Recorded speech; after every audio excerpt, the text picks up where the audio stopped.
Big Country Politics on KTAB continues.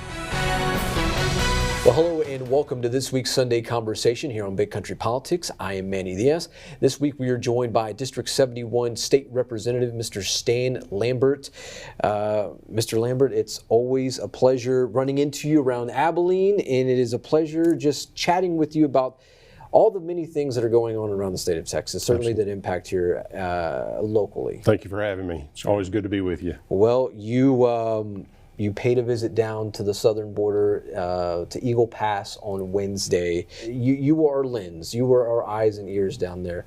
Tell us what you pretty much absorbed down there. Well, we spent 2 or 3 hours on the border in the Eagle Pass sector of the Rio Grande River, and I wanted just to see kind of what actually was occurring. You know, you read all the reports, you see things that are on the media, in the media. You want to verify to yourself and see firsthand exactly what is going on. So, with other representatives that were with me, we flew down from Austin, and then we boarded helicopters and we flew up and down the river for about 15 to 20 miles, just looking and observing and trying to get a lay of the land, so to speak. And we saw a number of groups that were in the process of trying to walk across the river and navigate in the low water areas of the river. So.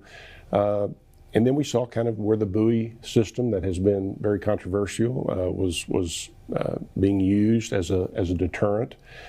So it was a good firsthand experience for me, as well as the other representatives, to visit with our law enforcement, our DPS personnel, Texas Military Department as well. So it kind of brought us up to date. We were given some briefings as far as what the current numbers are and just what their latest problems or what they're seeing happening as far as the crossings that are going on. So we were very close to a port of entry, and so we had some discussions about why some will avoid going to the port of entry or elect to just come across and try to make it to the mainland, and usually get apprehended by DPS and then sent off to a processing center. And so just seeing that firsthand, Manny, was just a very eye-opening experience for me, and it made me realize just in fact of the buoy was only about 100 yards in length. And when we flew down the river, we only saw one set of buoys that was about 100 yards. And so it's not something that is everywhere in the river. It's something that's just being used in a very certain sector where there's been a lot of crossings, and again the purpose is to try to deter and send those crossings, those folks that are coming across to be processed through either DPS or through Border Patrol port of entry systems. Governor Abbott has been, very vocal about, protecting the border, at least the point of entry. Do you feel like that the federal government is willing to help out the state of Texas, or it's up to the state of Texas to really foot the bill at this point, maintain, so to speak? Well, we have asked the federal government to do their job, to send the resources, whether it's through additional personnel or to provide funding, and we're happy to do some of the legwork and actually be the agencies that are doing the work. But we feel like it is a federal responsibility, and so I think we all would agree, at least from our standpoint, we're spending over $5 billion every 2 years now in our state budget. Those are dollars that could be used in public education. Those are dollars that could be used in health care and building more roads and transportation because of the growth of our state. So we see ourselves having to foot the bill for a responsibility that the federal government has not lived up to. Yeah, we're seeing a lot of blue cities, such as New York City, Chicago. These particular mayors that are they're asking for help from the administration now. From the state of Texas, from your colleagues on the other end of the aisle, other side of the aisle, are they are they willing to come to the table and say, hey, there is something going on down here that really needs our attention? Are you seeing, or at least the point where there's collaboration at this point? Well, the rhetoric seems to be increasing, and we're hearing more, and we're seeing more visits from representatives and from senators and others from other parts of the country that may not have this problem going on in their state, but they are seeing the effects of illegal drug activity that's going on, the fentanyl and the meth and the other types of illegal drugs that are coming into our country and are impacting our youth and creating problems as far as capacity in our jails and prisons and so forth. So yes, they're starting to, I think, get the understanding and the idea that this is more than what we consider normal. We've always been a country accepting immigrants, and there is a legal process, and we are glad to have that. But this is more than that, and this has become a problem that is creating other problems, not just in Texas, although we are bearing the brunt of the illegal activity, and as well as an open border policy by our Washington administration, but other states are seeing the problems start to evolve in their areas as well.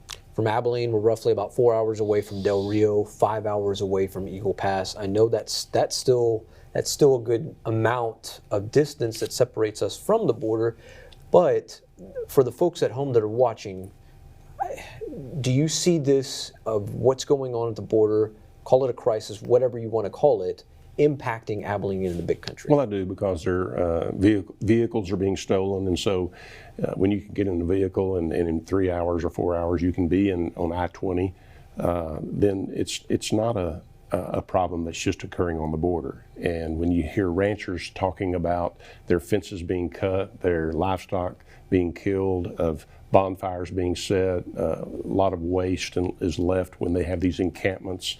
And they're hiding out. I mean, they're trying to avoid and not get caught or not get apprehended. So, yes, I think it's becoming more of a problem for the entire state. Yeah.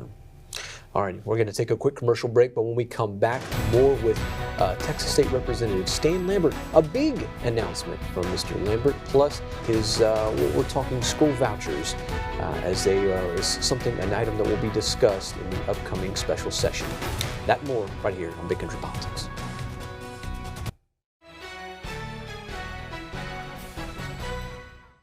Big Country Politics on KTAB continues.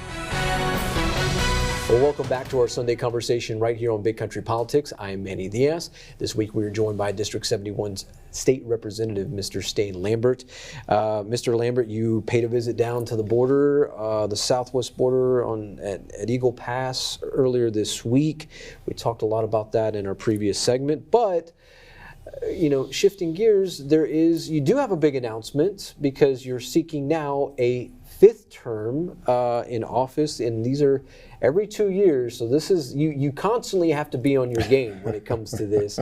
Tell us about this, and certainly what it means to be able to seek a 5th term, and why you want to continue to do so. Well, I think it's important for us to have representation in Austin that has the right amount of experience and the background. And I've been involved in politics, or you might say I've been involved in other public service positions, being on the school board, having been a mayor of a small town at one time in my career. So this is just kind of what the next step was for me, to serve at this level and to be representing an area that I feel very strongly about, which is my hometown and the big country with four counties.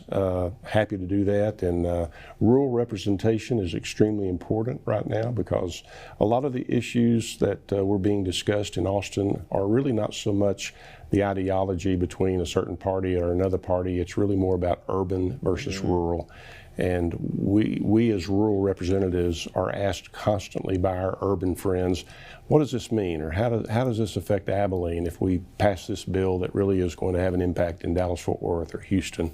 And so there's that collaboration, that experience that I mentioned is important in building those relationships, and I want to continue that, and I want to continue to work on things that are important, not just to our district, but the entire state. Governor Greg Abbott has been he's been vocal about, the school vouchers, and, Senator Ted Cruz has also kind of been someone that's wanting to have that option as well. But folks out here in West Texas, certainly rural Texas, are really not so much on board with that because, the school systems out here really truly mean a lot because there's not a whole lot of other options. If you look in Jones County and Holly ISD or here in Abilene, we're thankful that we have 2 school districts here, 3 with TLCA. But outside of that, there's really not a whole lot. Tell me what's kind of on the agenda when it comes to school vouchers in this special session.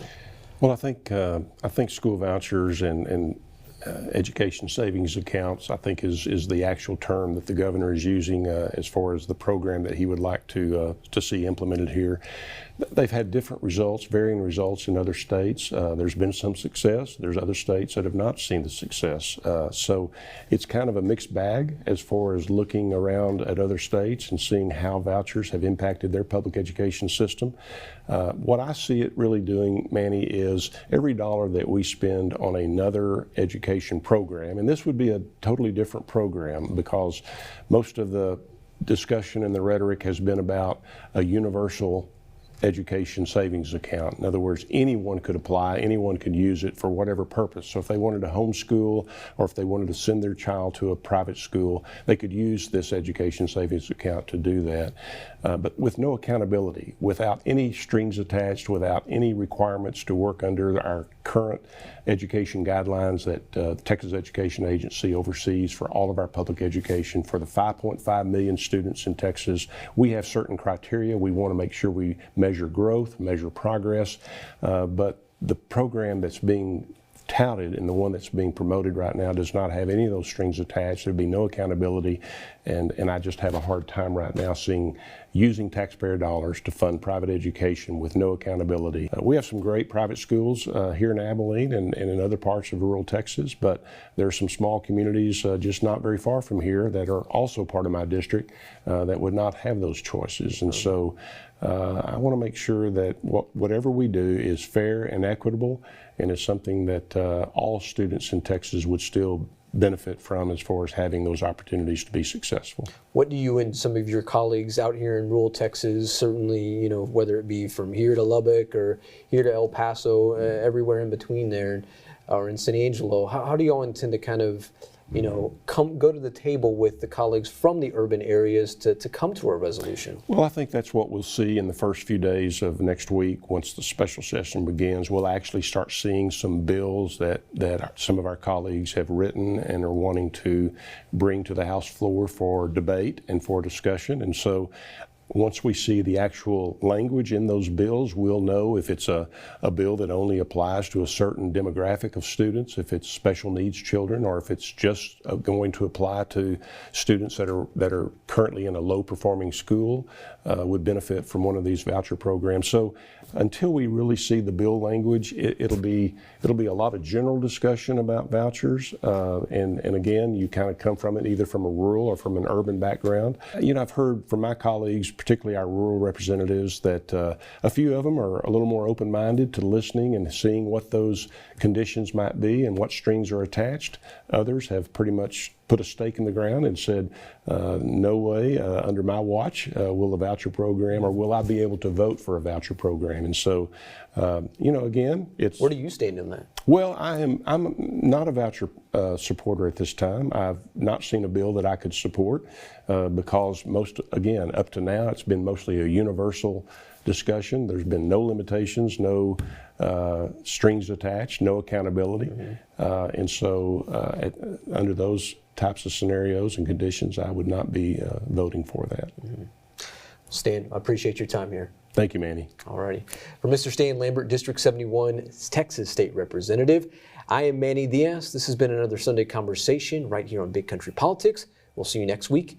God bless.